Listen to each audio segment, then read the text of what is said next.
Bhagavate Vasudevaya.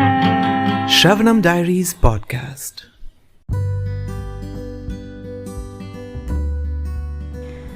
Reading Bhagavad Gita as it is, the book by His Divine Grace, Abhay Charanaravinda Bhaktivedanta Swami Prabhupada, Chapter 5, Karma Yoga, Action in Krishna Consciousness, Text 6. Sanyasastu mahabaho dukkham aptum ayogataha yoga yukto munir brahma nachirena adhigacchati. Merely renouncing all activities yet not engaging in the devotional service of the Lord cannot make one happy. But a thoughtful person engaged in devotional service can achieve the supreme without delay. Without delay. Purport. There are two classes of sannyasis, or persons in the renounced order of life. The Mayavadi sannyasis are engaged in the study of Sankhya philosophy, whereas the Vaishnava sannyasis are engaged in the study of Bhagavatam philosophy, which affords the proper commentary on the Vedanta Sutras.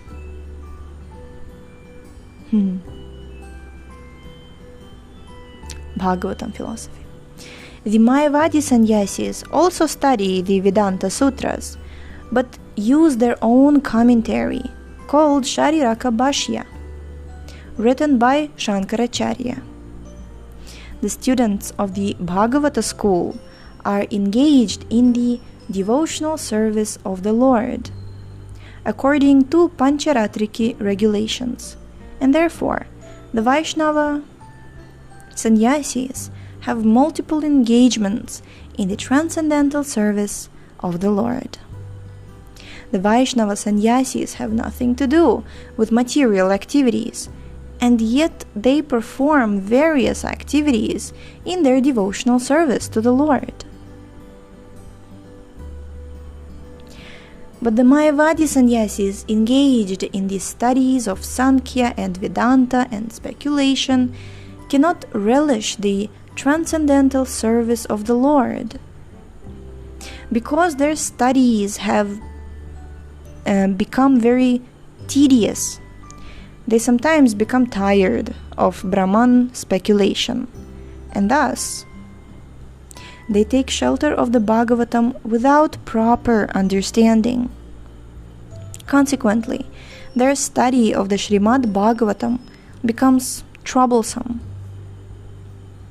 Dry speculations and impersonal interpretations by artificial means are all useless for the Mayavadi sannyasis.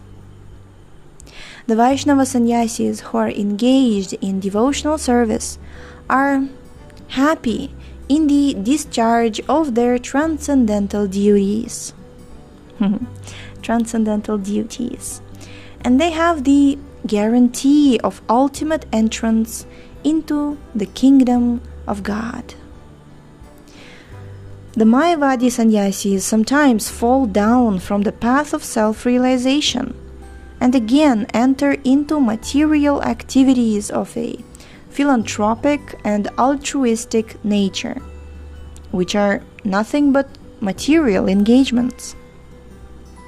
Therefore, the conclusion is that those who are engaged in Krishna conscious activities are better situated than the sannyasis engaged in simple speculation about what is Brahman and what is not Brahman, although they too come to Krishna consciousness after many births. Text 7. Yoga yukto vishuddhatma vijitatma jitendriya sarva bhutatma bhutatma kurvanapi na lipyate. One who works in devotion, who is a pure soul, and who controls his mind and senses, is dear to everyone, and everyone is dear to him. Though always working, such a man is never entangled. Purport. One who is on the path of liberation by Krishna consciousness is very dear to every living being, and every living being is dear to him.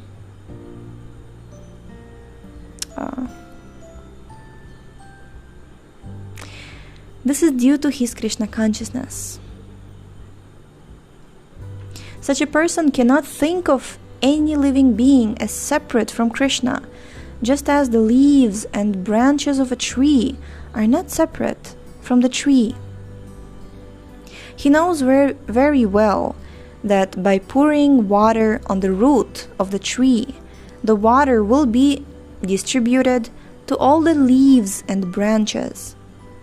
Or by supplying food to the stomach, the energy is automatically distributed throughout the body.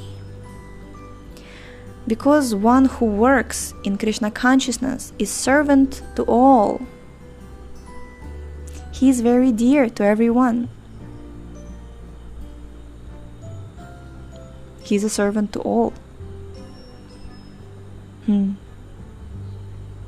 Because he is in Krishna consciousness. And because everyone is satisfied by his work, he is pure in consciousness. See, this is what makes a person really in Krishna consciousness. It's described, we've read it in Nectar of Instruction, that there are different levels of devotees. There's Kanishta, Madhyam, and Uttama. So it says that Kanishta devotee, or beginner devotee, or neophyte devotee, he sees the Lord in his temple. In the temple there is God, but in everybody's heart he doesn't see the Lord, and he mistreats people, he hurts people, he misbehaves with others, be it devotees or non-devotees, with everyone. But here Srila Prabhupada points out that one who works in devotion, Krishna, first of all, in the verse, he says, one who works in devotion, who's a pure soul. If you're actually a pure soul, you control your mind and senses, you're dear to everyone. And here Prabhupada says in the purport that such a person is a servant to all. He's very dear to everyone. Everyone is satisfied by his work. Yeah.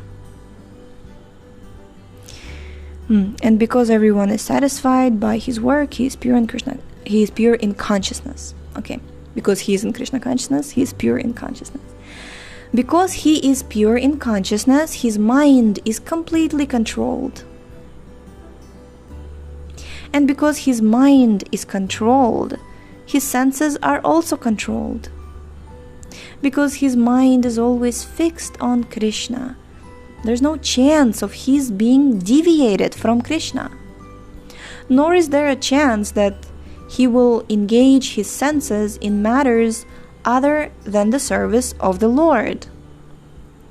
He does not like to hear anything except topics related to Krishna. He does not like to eat anything which is not offered to Krishna. He does not wish to go anywhere if Krishna is not involved. Because, therefore his senses are controlled. A man of controlled senses cannot be offensive to anyone.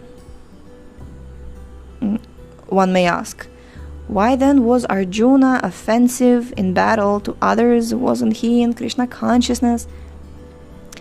Arjuna was only superficially offensive because, as has already been explained in the second chapter, all the assembled persons on the battlefield would continue to live it individually, as the soul cannot be slain. So spiritually, no one was killed on the battlefield of Kurukshetra. Only their dresses were changed by the order of Krishna, who was personally present. This is a very important element. Arjuna was a pure-hearted soul. He was in pure consciousness. externally it seemed that he was offensive, but he was not, because all the opposed army, the opposition on the battlefield, they were supposed to change their dresses by the order of Krishna. And one who fulfills the orders of Krishna is Krishna conscious. Okay, Prabhupada says that Krishna was personally present.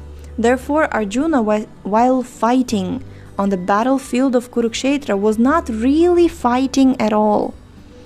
He was simply carrying out the orders of Krishna in full Krishna consciousness.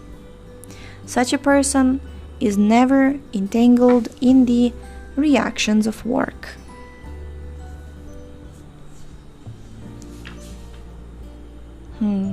Okay, we shall continue tomorrow with more descriptions of who is a person with divine consciousness. Thank you so much for tuning in today. The book links, previous episodes timeline, and biography of the author can be found on shravanamdiaries.com. The link is in the description, and we shall see you tomorrow. Hare Krishna, Hare Krishna.